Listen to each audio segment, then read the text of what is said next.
I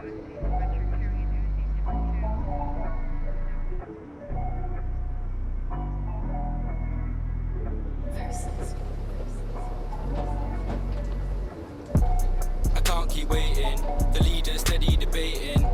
These man keep faking, run them off the scene, take it back to the basics. Yeah man, my name's Hyphyn, I'm 19 years old. I was born in Leicester, grew up in Sheffield. I'm a musician. I listen to music non-stop, you know. As soon as I wake up, I listen to a song. You know, if I'm walking somewhere, I put my earphones in and listen to a song. If I have like a spare half an hour in my day, because I'm quite busy, I'll write a song or record a song or listen to music.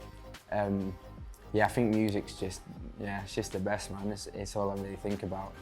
So, for example, recently I've been taking the train all the time because I work out of town. So I'll be getting like 2 or 3 trains a week, yeah.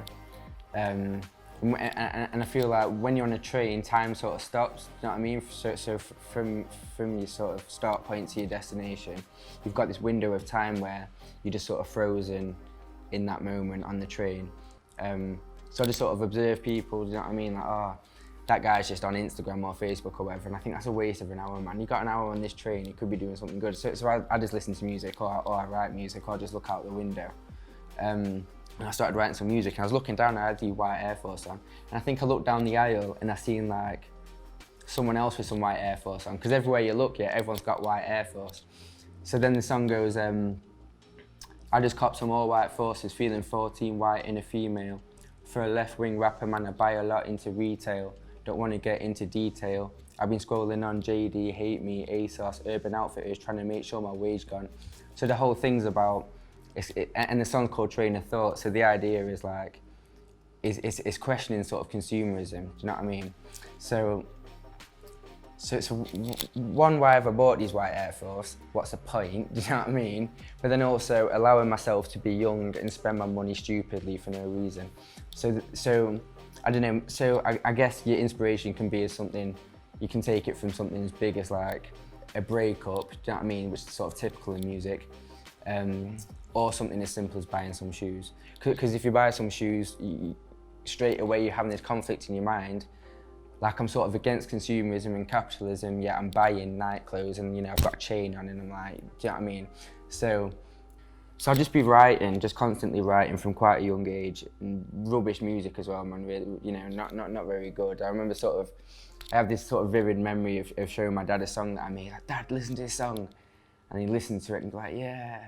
And you know what I mean? Like, weren't really very responsive because it weren't very good, but that would have been when I was like 13 or something. But I just kept on writing, man. I've always been into writing, and my mum sort of picked this up.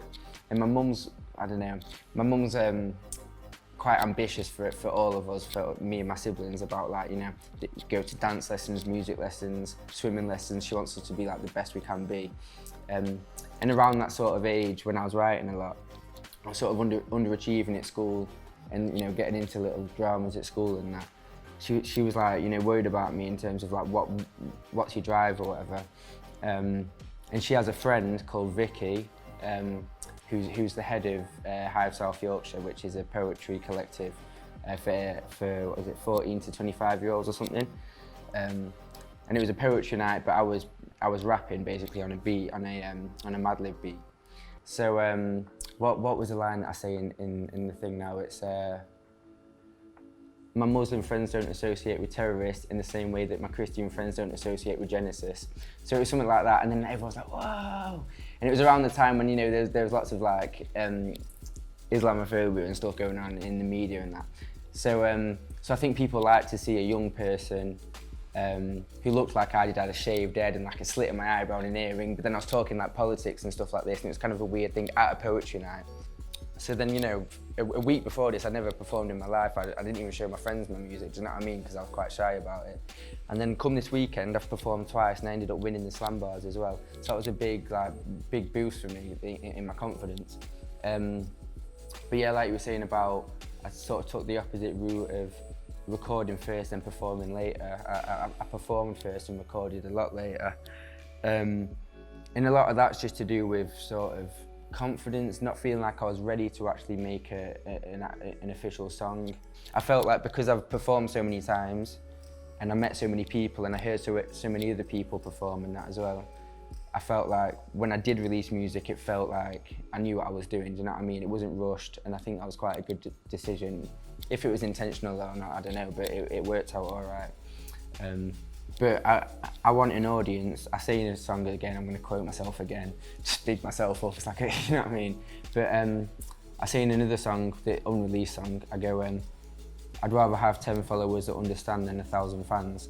So it's the idea that I'd rather have a small audience that understand my music than, you know, masses of people who are only there because they think I look cool or because I've got a catchy chorus, do you know what I mean?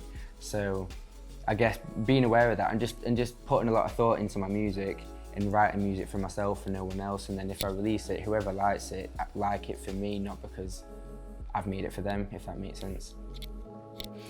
I don't know, don't wish your life away. Try and be young for as long as possible. So in 10 years time, when I'm 29, I'ma still be young and enjoying life. That's my answer.